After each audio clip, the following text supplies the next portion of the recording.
In this video, I'm going to introduce you to our vessel lift system, commonly referred to as the Air-berth. Air-berth is a brand name that we use, and both of the vessels at Marine Rescue Port Jackson use this vessel lift system to raise the vessels out of the water when they're not in use. The vessel lift system is designed to extend our periods between servicing and reduce the amount of time that the vessel is off the water when it is away for service. The way that it does this is it lifts the vessel out of the water, which means that no marine growth grows on the bottom of the hull. That means that we save on the maintenance time required for sandblasting and repainting anti-foul. It also saves on the cost of the anti-foul paint, and it also raises the engines completely out of the water. The engines have dissimilar metals on certain sections that sit under the waterline, and those parts tend to wear very quickly. By lifting the vessel all the way out of the water, we're able to extend the amount of time in between service. It means that the hull will be completely free of barnacles and growth, which means the vessel will move faster through the water, which is of course very important for a rescue vessel. And it also means that our maintenance costs are far lower. The vessel lift system is comprised of two floating pontoons that run the full length of the vessel from the bow to the stern, or from the front to the back of the vessel. These floating pontoons, when the vessel is raised in this format, are completely full of air. When they're full of air, there's more buoyancy, and it raises the vessel out of the water. When we want to sink the vessel, we flood those two big black round floating pontoons with seawater, reducing its buoyancy. The air-berth will sink into the water, and then the vessel will float onto the waterline. The air-berth has a couple of main points that I'll just cover now. So we've got these two vent caps, and you can see air tubes that are going down, one to each of those floating pontoons. This is where the air will escape as the pontoon is filled with seawater, and it's also where we pump air in when we want to raise the air-berth. Here you'll see a line which is used to drop the snorkels into the water. These two lines are finished off with figure eights to hold the snorkels out of the water, and the snorkels, once dropped into the water, is what is going to flood those pontoons with seawater and drop our vessel into the water. Moving aft, or moving backwards away from the lines that hold the snorkels out of the water, you will notice that the snorkels currently are raised, and shortly when I drop the lines down, you'll see those snorkels drop into the water. Here is a close-up of the snorkels. So you can see one of them here. This is on the starboard side. This is what we're going to fill with water. You'll also notice a boarding ladder that can be used to get onto the vessel when the vessel is raised on the air-berth. A maximum of 2 people can be on the vessel when it is raised on the air-berth like this. Here is a view from the rear of the vessel. You can see the 2 floating pontoons, and you can see the back section of the air-berth. As I move forward, you can see where the boarding ladder is, and there are 4 separate lines that are attached to the air-berth, or attaching the air-berth to the wharf. The first line that you can see is a stern line. It goes from a cleat at the back of the vessel on the wharf to a point on the starboard side of the air-berth. Then I've got a spring line which goes from the starboard side at the rear to a cleat that's about midship on the air-berth. Next, I have a spring line that goes from that same cleat forward to the front on the starboard side of the air-berth. And finally, I've got a bow line which goes from a cleat forward of the air-berth to the port side forward on the air-berth. Also, don't stand on the grey carpeted section. This is a dock fender, and there's no wharf underneath here. So always walk on the concrete section of the wharf and step from the concrete section onto the vessel. To lower the vessel on the air-berth, what we need to do is release the air vent covers release the line that is holding the snorkels up, and as the snorkels sink into the water, water will start to fill through the snorkels and into the base of the pontoons, and air will escape through the vents. So the first thing we're going to do is release the vent caps.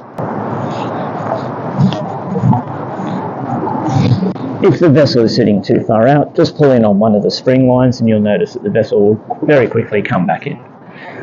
So to release the air vents, release the caps, place it on the rest,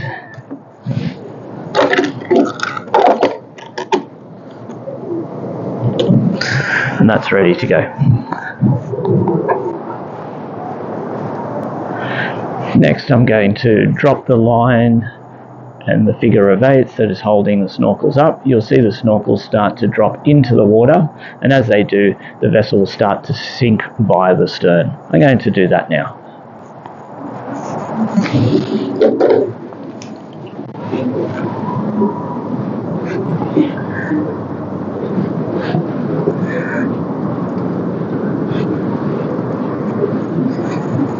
Be aware that when you release the very last section, the line will immediately start to pull in.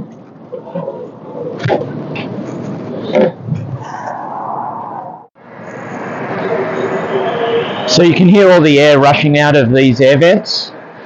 Right now the two floating pontoons are filling with seawater. All the air is then being forced out through these vents. So the vessel is now sinking into the water, and the air berth will sink further down than the vessel, allowing the vessel to float free.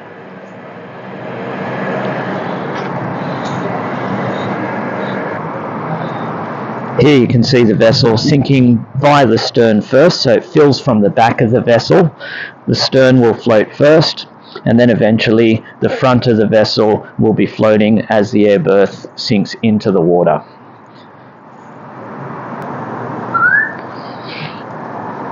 Lowering the vessel into the water takes about 2 to 3 minutes.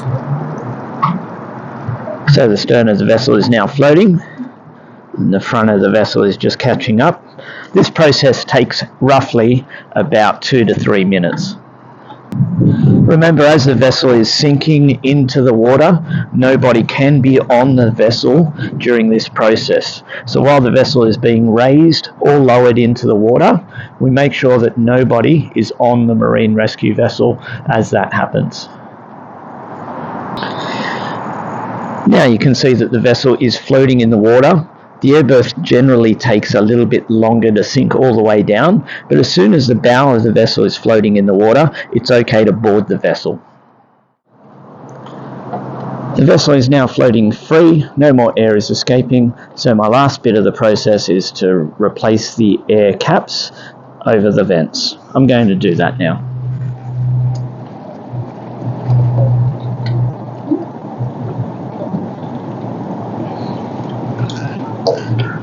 The air vent caps have 2 locking levers. Always move both levers at the same time for smoothest operation.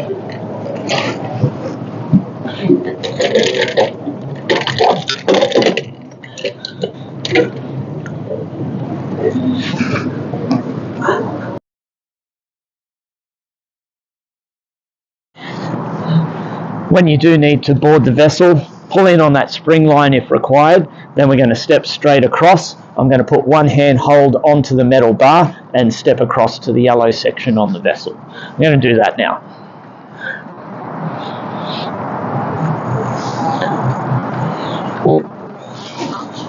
And that's how we board the vessel.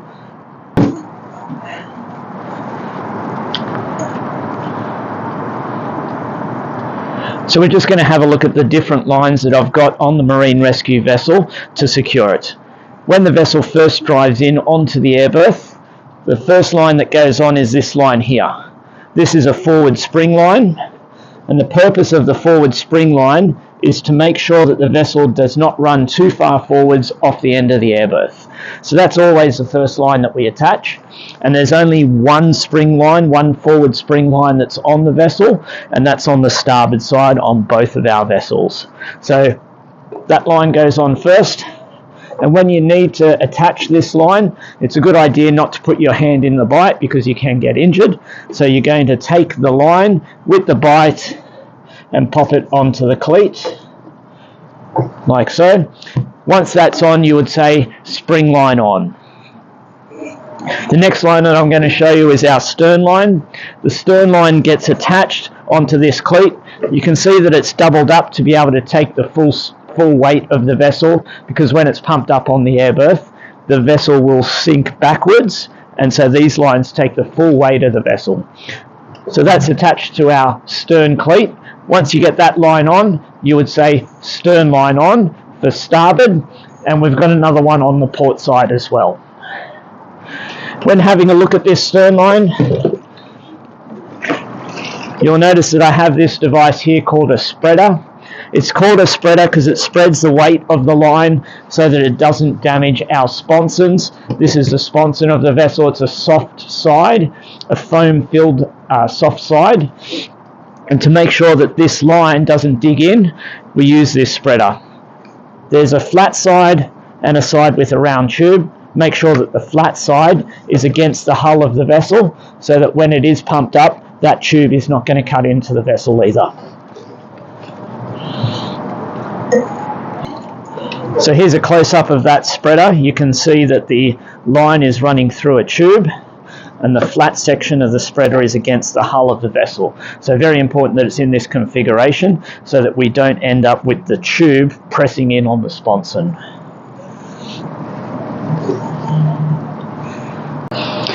At the end of our shift, we need to pump up the air berth. To do that, we need an air pump, 2 hoses, and an electrical cable. All of that equipment can be found in the storage container, which is held on the wharf. So the storage container is this little white box, and we've got all of our equipment inside that storage container. When you go to get the equipment out, do a physical check of all the items to make sure that they look like they're going to function and not going to fail when being used. So here I have all the equipment required. I've got 2 air hoses, my grey box, which is the air pump, and the orange electrical cable. We're going to connect all of those now. First thing that we're going to do is remove the vent covers, and we're going to put those on the stays, and then we're going to connect our air hoses on. So let's do that now.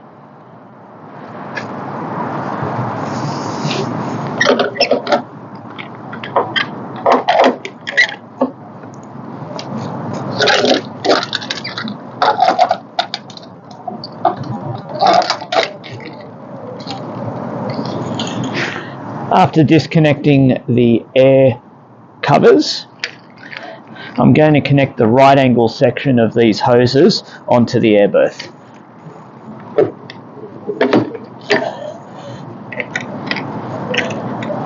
When connected, make sure you do up the 2 clamps as well.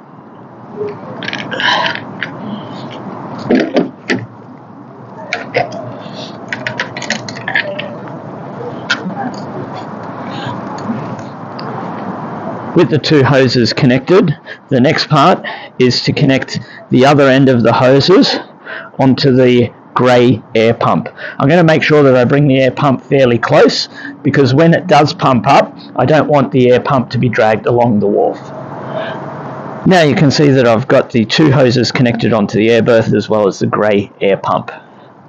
The last thing that I always connect is the electrical cable, and always plug in the electrical cable to the air berth pump first, and the last part is to connect to the shore power supply. Never connect the shore power supply and then walk around with the end of a live cable that could accidentally drop into the water.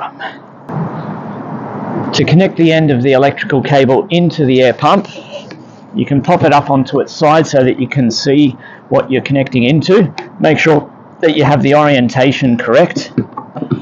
Plug in, and then it's going to be good to go. The other thing to be aware of, if the dock is wet, you don't want to suck up any water into the air berth, and you can see that the air berth pump, the vent is at the base of it. So if it is a wet dock, you can use the pump on its side like this. It won't hurt the pump in any way, but it will protect it from sucking any water up into itself. So the last thing that I need to do now is connect the other end of this cable to the shore supply, and I'm going to do that now.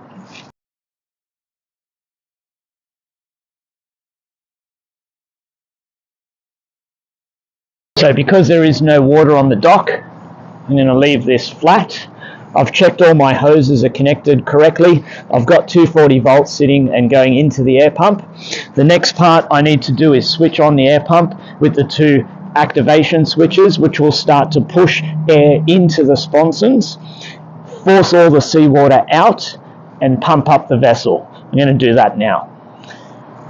When I need to do it, I switch on the Air-berth pump that's for the far side, and it's indicated on the air tubes.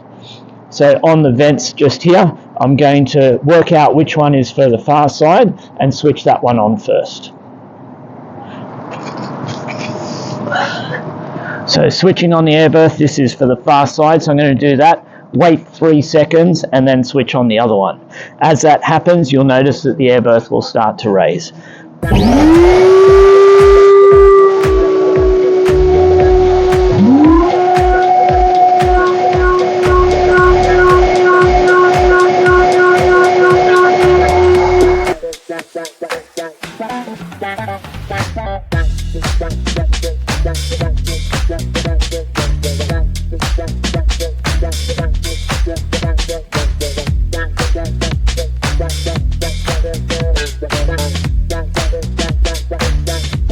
Seawater is being pushed out of the pontoons and is exiting the rear of the air-berth via the snorkels, which are under the waterline. Leave the pump running for approximately 60 seconds after the bubbles have started. This ensures no water remains inside the pontoons. If you raise the snorkels too early, there will still be jets of water appearing to exit from the snorkel as it is raised. In this case, place them back in the water and wait another 60 seconds. After the 60 seconds have passed, you can then raise the snorkels.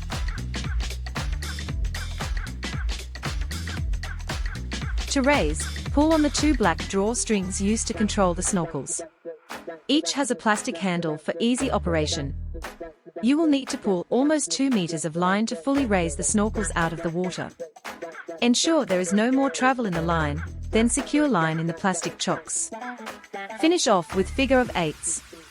The air pump is left operating for about 30 more seconds after raising the snorkels.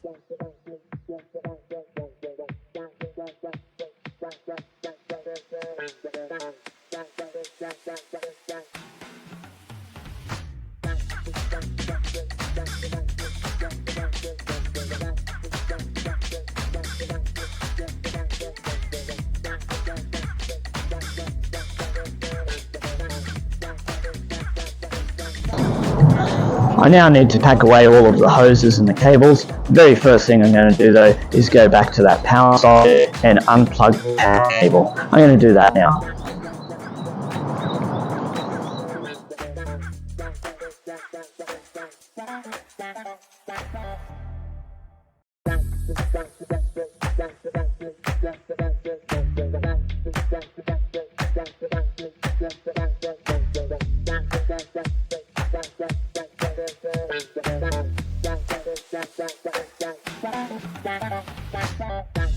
When raised on the air-berth, there is a limit of 2 people. To safely board the vessel, first pull on the spring line to bring the vessel closer to the wharf.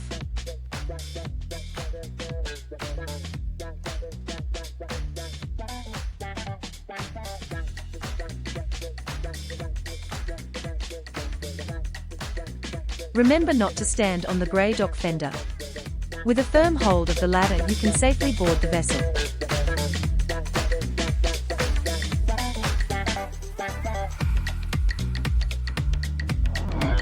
Some important things to remember when using the air-berth. There should be nobody on the vessel when it's being raised or lowered. When the vessel is fully raised like it is right now, a maximum of 2 people can be on the vessel. The reason why the stability of the vessel is reduced because it is sitting much higher out of the water. Once the vessel is floating in the water, the full complement of crew can then board the vessel safely. For your safety, make sure that you've read the Vessel Local Operating Procedure, or LOP, which is available on the chart plotters on the vessel, as well as in the base on the computers, or the vessel iPads, or also from the Marine Rescue Port Jackson website. If you have any questions about operating the Air-berth, make sure you ask a subject matter expert.